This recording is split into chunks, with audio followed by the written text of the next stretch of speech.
Hey there, my name is Peyton Hoppus. I'm a financial advisor at Parallel Financial. Today, we're talking about emergency funds and what they look like and how to fund it and just some best practices around that. So, what is an emergency fund? First and foremost, money set aside for a rainy day or an emergency. It might be a little, well, let's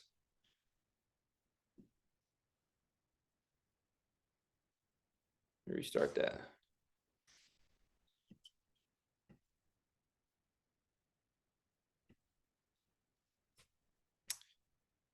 Okay, so what can we're going to put?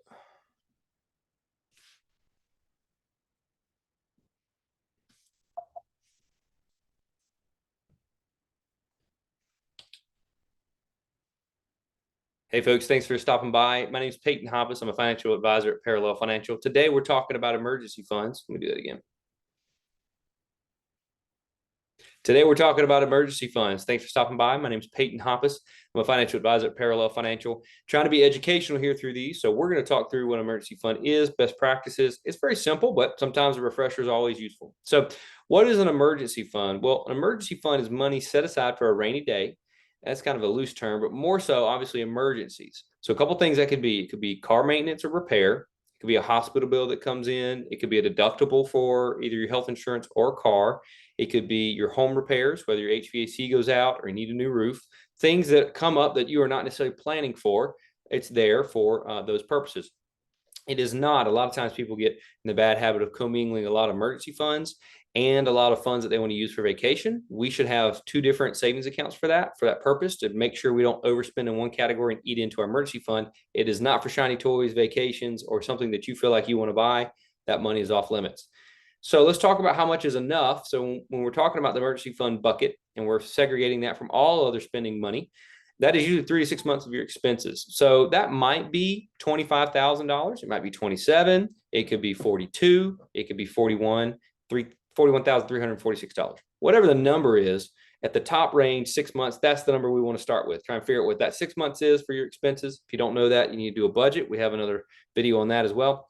And if you're closer to retirement, that number actually might be closer to 12 months. Now, doesn't mean 12 months liquid, meaning they're all in cash. We might do bonds, or we might do some CD laddering or money market or something of that nature to try and not necessarily let inflation get to us. But the point is, we want to balloon that a little bit closer to retirement to have liquid cash available in retirement to always keep a nice hefty amount.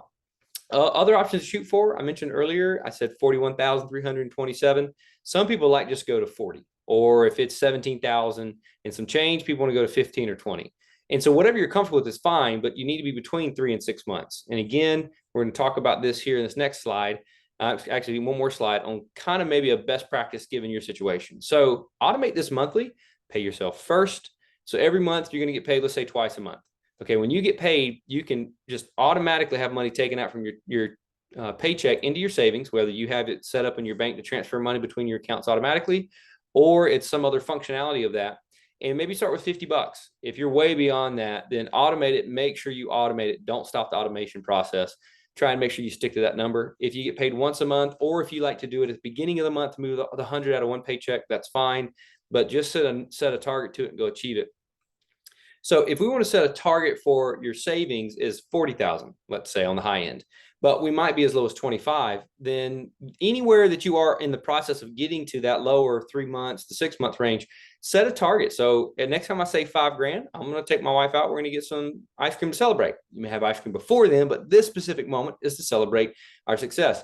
Make sure you celebrate financial goals. When you reach something, celebrate it. It could be, let's save up an extra $2,000 for emergency funds. Go celebrate it. It doesn't have to be a large number. It could be something substantial, but give yourself a target, go achieve it, and then celebrate in a small way every time you reach your goals. Here's an example of emergency savings that you might want to skew a little bit based on your situation. Single family income, we have got 120,000 for this sole provider of the family. The other spouse is a stay-at-home mom or dad.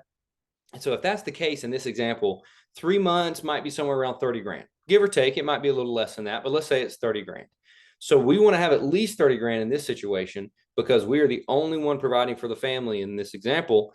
And if something happens, then we're going to eat into that pretty quick. There's no other money coming in, so we've got to make sure that that's taken care of. In that situation, you might want to skew that a little bit closer to 40 or 50 grand, depending on your situation. You got a couple kids, they've got daycare, things are set the way they are and you can't change a lot of your life. You can change how you spend your money, but you can't change some of those things like taking care of the household. So maybe you skew that number a little higher. If you have any questions, love to chat with you. Here's my phone number and email below. Feel free to reach out for any other questions, whether it's investment related, budgeting related, or emergency fund related. But thanks for checking it out.